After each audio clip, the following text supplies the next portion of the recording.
Good morning. Just want to start out by again thanking the Seminole Tribe of Florida for your hospitality for a fantastic week so far, and look forward to hearing the rest of the presentations today. Jeff Rupert, our director, sends his regards, but he was called to testify in front of Congress at the last minute and is probably actually on the Hill right now, if I am not mistaken.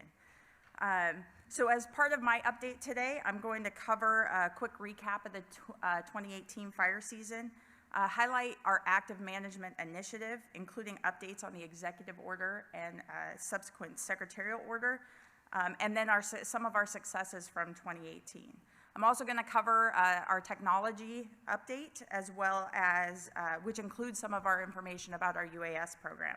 And wrapping up, we'll take a quick look at the upcoming 2019 fire season, which arguably is already upon us. So this slide may look familiar. I believe Dr. Frost used this slide earlier this week. But as noted on Tuesday, the vegetation across the U.S. will continue to accumulate, if not managed, or it will be burned by wildfire. As we've discussed on multiple occasions, and something that's not unfamiliar to you, management options include things like thinning, harvesting, grazing, or prescribed fire. The key is that the vegetation type should be managed on a scale of every 2 to 35 years. And currently, this is not limited to just the West Coast. This is a nationwide issue. In 2018, more than 58,000 fires burned across 8.7 million acres of federal, state, tribal, and private lands, 2 million acres greater than the 10-year average. Spending on our wildfires topped $5 billion. This is the largest amount ever. 2018 also saw a tragic loss of life and property, from the destruction of nearly 26,000 structures nationwide to the loss of 85 lives during the Camp Fire in Paradise, California. We bore witness to some of the most catastrophic events in history. So what is active management? This is a term that is not new. It's a term that's being revitalized. It's a term that allows us to protect communities and watersheds, to better prevent catastrophic wildfires, and improve the health of America's forests, rangelands, and federal lands. A robust active management program will improve the resiliency of our landscapes to wildfire, protect our people and our firefighters, safeguard our communities, our infrastructure, protect habitat, and preserve our public lands for future use and enjoyment by all. Nationally, we have 98 million people and 44 million homes located in the wildland-urban interface, which equals a significant challenge for our fire management professionals. In the 2020 budget proposal, funding was included, or dedicated funding for $10 million for fuels treatments under the Reserve Treaty Right Lands program upholds our trust responsibilities by supporting tribes' participation in collaboration and strategic fuels management projects on non-tribal lands to protect priority tribal natural resources that are at high risk for wildfire. In response to the 2017 and 2018 wildfire seasons, President Trump signed Executive Order 13855, which called for federal land managers to improve conditions and reduce wildfire risk through active management. Subsequently, the Secretary of the Interior followed up with Secretarial Order 3372, providing specific guidance to department staff to meet those mandates. The Office of Wildland Fire works to ensure consistent interpretation and implementation of these orders across the Department of Interior. Both orders set clear direction for the department's strategy in advancing active management and stewardship of DOI and tribally administered lands. The Secretarial Order steps down the implementation of the Executive Order and included 15 action items with very aggressive timelines. These action items included assessing the costs and challenges of managing wildfire risk, revising or amending land management plans, analyzing the conditions and access of roads that support our wildfire response, and modifying right-of-way policies. The EO and the SO have laid the foundation for this active management initiative across the Office of Wildland Fire workforce with measurable and attainable goals. OWF, along with the fire bureaus, have been setting this stage for several years now, and that can be seen through our 2018 accomplishments. The department has made progress in addressing these action items, and this is a collaborative process and an effort that requires our mutual and collaborative work with our tribes and with our partners to set the stage for the future. 2018 marked the second consecutive year of increasing our vegetation management and restoration accomplishments across the DOI workforce. This is the foundation in which we will move the executive order and the secretarial order forward. Vegetation management work in Nevada, Oregon, Utah, Idaho, and Florida accounted for over 50% of the total vegetation management work across the DOI landscape. The BIA specifically accomplished over 200,000 acres with a $41 million budget for FY18.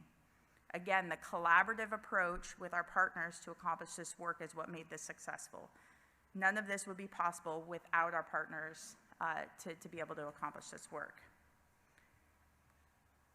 Another example of this is projects like the Southern Border Initiative, which showcase the breadth and depth of our collaboration and coordination it takes to implement an active management initiative on a broad landscape. DOI currently manages nearly 800 miles of border territory, 40% of the border as it crosses California, Arizona, New Mexico, and Texas. Within 100 miles of the border, DOI manages 25 million acres of public lands. The Southern Border Fuels Initiative is a targeted vegetation management program on DOI lands in partnership with the U.S. Border Patrol. In 2018 and to date in 2019, DOI and U.S. Border Patrol have collectively funded 14 projects totaling $8 million, and I believe we're up to 3 of those projects that are specifically partnered with the BIA. SBI projects have been developed jointly with both Border Patrol and our partners. A great example of this work can be seen on the Campo Reservation in Southern California. This project is a multi-year fuels hazardous treatment project in partnership with the BIA, U.S. Border Patrol, BLM, and San Diego County CAL FIRE. A distance of approximately 1,950 feet separates the southern border of the reservation from the international border. It's an opportunity to conduct fuels treatments along this border in a densely populated area and provide better visual corridors for our Border Patrol partners, as well as providing a significant fuel break for the reservation and their communities.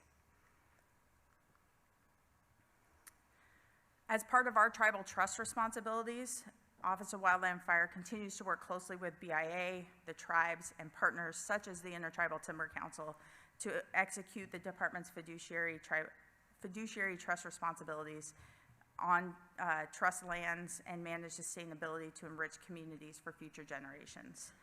We recognize that fire and forest health issues jeopardize the economic and ecological sustainability of Indian forests. The 2020 Wildland Fire Management Program budget will request to continue to dedicate $15 million in preparedness-based funding for tribally managed firefighting organizations and tribal workforce development. These BIA-related increases were first requested and appropriated in 2015. Funding will also provide for tribal contract support costs, as well as tribes to pay for facilities, unemployment, and workers' compensation as required by the Indian Self-Determination and Education Act of 1975. Also, as part of our continued commitment and partnership with ITC, OWF is exploring opportunities to work with BIA and tribes to facilitate the development of a memorandum of understanding between the Department of Interior and ITC, which is work that we've been working pretty diligently on for the last several months. Transitioning to after the fire. Burned area recovery or burned area response provides a long-term recovery actions and treatments to restore and improve landscapes of DOI and tribally administered lands damaged by catastrophic wildfires.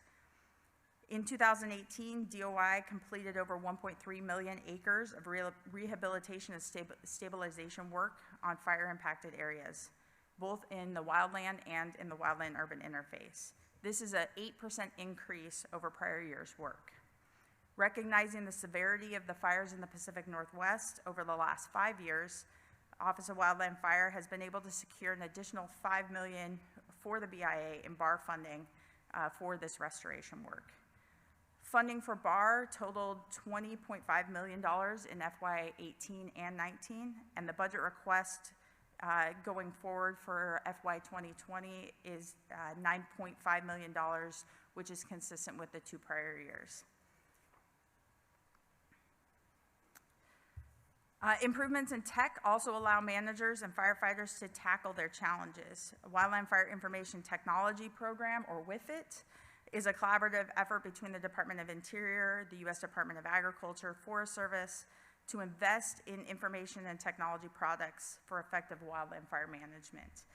Several of these programs include things like iRock, which will be the replacement for ROS, which we expect to come online within the next year, and programs like FireNet, which is a Google-based program allowing for incident management teams to have a level playing field when it comes to information sharing and storing. Excuse me. DOI is a leader in research and development and practical deployment of unmanned aircraft systems, or drones, for wildland fire management use. In 2018, the UAS program grew to 10,342 flights across 25 mission applications in 42 different states and territories. The UAS program within the department now has 359 certified pilots and a fleet of 531 drones to spread across these 42 states and 7 different departments, or 7 different bureaus within the department. Specifically for fire use, DOI conducted 1,552 flights over 200 fires during the 2018 season.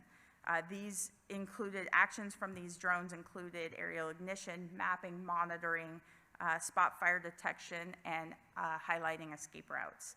The program will continue to expand as we venture into cloud processing and artificial intelligence to increase the speed of which data can be used by firefighters on the ground. In addition, Congress has also supported this effort through the John D. Dingell Jr. Conservation Management and Recreation Act, or better known as the Dingell Act, in which they highlight an opportunity to enhance the use of advanced and emerging technologies, including the use of UAS, and mandates that the department continue our efforts in expanding this program. We recognize the importance of adopting these advanced technologies and how critical they are to our firefighters on the ground. So again, I believe we've seen these slides a couple of times already this week. 2019 does not appear to be any less challenging than prior years. While drought conditions across the West have improved over the last year, above normal fire potential will increase across most of California and throughout the summer, while the Southwest and Southern Great Basin will drop back to a normal fire potential. This year, the department plans to deploy nearly 4,500 firefighters, 500 tribal firefighters, 151 smoke jumpers, 18 interagency hotshot crews, and 4 tribal hotshot crews. Aviation assets also continue to play a critical role in managing our wildfires, and the department will have access to 23 single-engine air tankers, 6 water scoopers, 41 Type 1, Type 2, and Type 3 helicopters, as well as other aviation resources.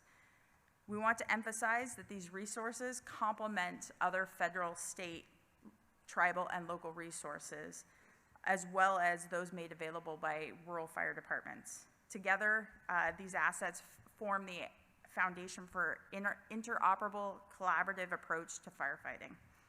And taking a look this morning at the SIT report just before I came up here, the first highlight is that we did increase to a planning level 2 or a PL2 yesterday afternoon. We currently have 10 crews and 22 overhead in Canada, and there's increasing activity in Northern California and across the Southwest as a warm and dry,